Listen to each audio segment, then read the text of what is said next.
दाऊ मुझसे सदैव पूछते हैं कि कान्हा ये मुस्कुराहट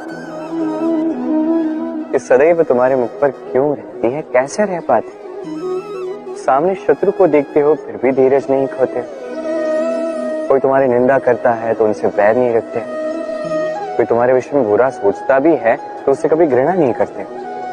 कैसे और क्यों करते हो? आपके मन में भी ये प्रश्न आता हो। इसका उत्तर बड़ा ही सरल। कभी देखिए गाय के बछड़े को, कैसे वो अपनी माता का दूध पीता है, सुखी रहता है क्योंकि उसे ज्ञात है कि उसकी माता ये दूध रूपी अमृत उसे पिलाती रहेगी। उसे ज्ञात है कि ये समय केवल उसके लिए है कि वो अपनी माता का ये दूध रूपी प्रसाद ग्रहण करता है और इसलिए वो सुखी रहता है।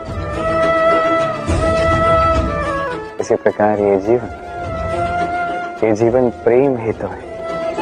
इतना छोटा सा जीवन प्रेम करने के लिए कम पड़ जाता है, घृणा करके समय व्यर्थ क्यों करें? मैं यही करता हूं, आप भी यही कीजिए। प्रेम करिए, प्रेम सब में बांटिए और इसी प्रेम के साथ कहिए राधे राधे। लो, ऐसा कौन सा व्यक्ति है इस संसार में जिसे रोग नहीं हो? हर एक व्यक्ति कभी न कभी इस रोग के सामने आया ही है, उसका ये शरीर रोग से ग्रस्त हुआ ही है। अब ये रोग ये आते हैं ये जाते हैं, किंतु क्यों ये हमें सता पाने में सक्षम रह जाते हैं?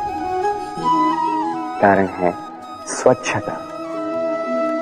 यदि स्वच्छता इस तन में नहीं होगी तो व्यक्ति शारीरिक रूप से पीड़ा सहेगा। अब उसी प्रकार अति आवश्यक है कि ये स्वच्छता के मन में भी। यदि ये स्वच्छता मन में ना हुई तो व्यक्ति चारित्रिक रूप से पीड़ा सहता। अब इसका निवारण क्या? बड़ा ही सरल है इसका निवारण। यदि रोग तन में है तो सर्वप्रथम स्वच्छता रखना सीखिए, इस शरीर को स्वच्छ रखना सीखिए। समझदारी के साथ डट कर इस रोग का सामना करें, भयभीत होने की आवश्यकता नहीं। व्यायाम करते रहें, सब ठीक होगा। अब उसी प्रकार यदि ये रोग ये मन में हो तो क्या करें? सर्वप्रथम आधार पर ध्यान दें। आपका आधार है आपका आहार। जो आप खाओगे वही आप बनोगे। उसी प्रकार जो आप सोचते हो वही आप बनते हो। इसलिए इस सोच को सकारात्मक बनाएं, अपने दृष्टिकोण को सकारात्मक बनाएंगे, सब कुछ ठीक होगा। आपके मेरे हर एक के भीतर एक राक्षस रहता है, उसका सामना करें, उसे परास्त करें। तो ये रोग चाहे तन का हो या मन का, यदि उचित समय पर इसे ना रोका गया तो अनुचित समय पर यह महामारी बन सकता है।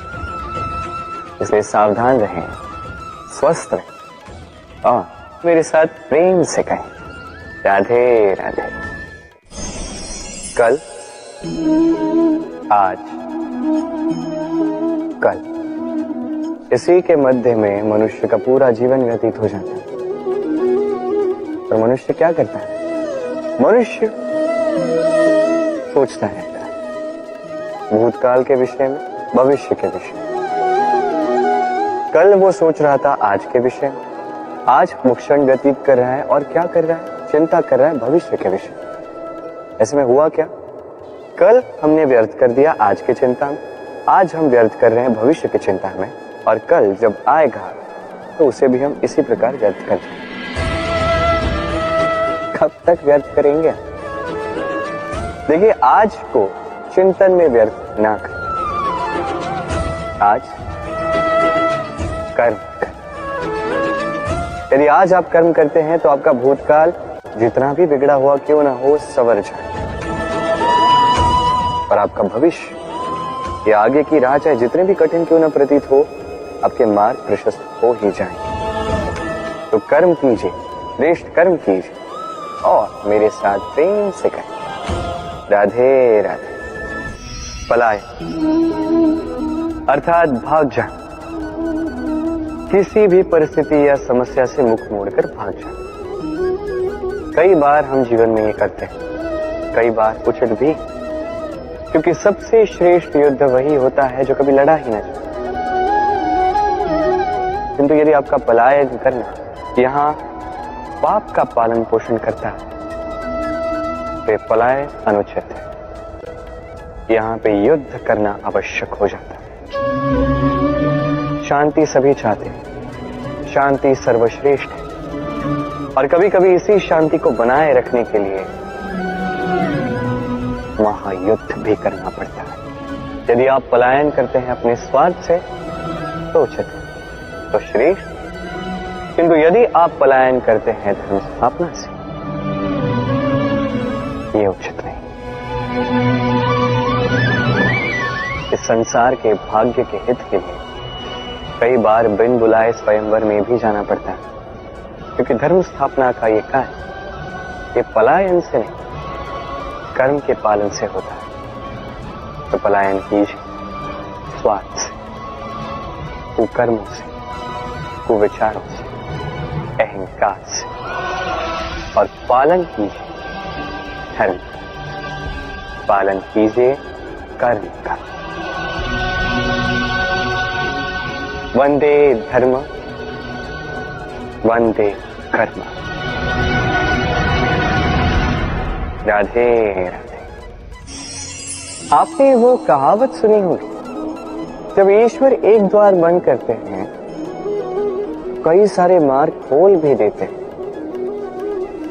अब ये मार्ग, ये सारे द्वार जो होते हैं हमें दिखते नहीं है, कई बार हम समझ नहीं पाते, खो जाते हैं। कभी कभी लगता है कि ये कहावत ही झूठी, पर ऐसा होता तो है। क्यों खो जाते? क्योंकि हम समय व्यर्थ कर उसी द्वार को देखने में, सोच के कि अब ये खुलेगा, अब ये खुलेगा, प्रतीक्षा करते करते बहुत समय व्यर्थ कर जाते हैं।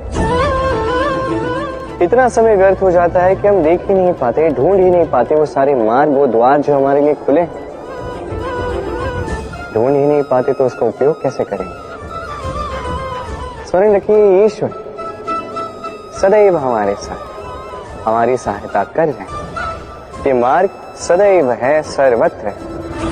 आवश्यकता है तो दृष्टि, दृष्टिकोण और सोच की।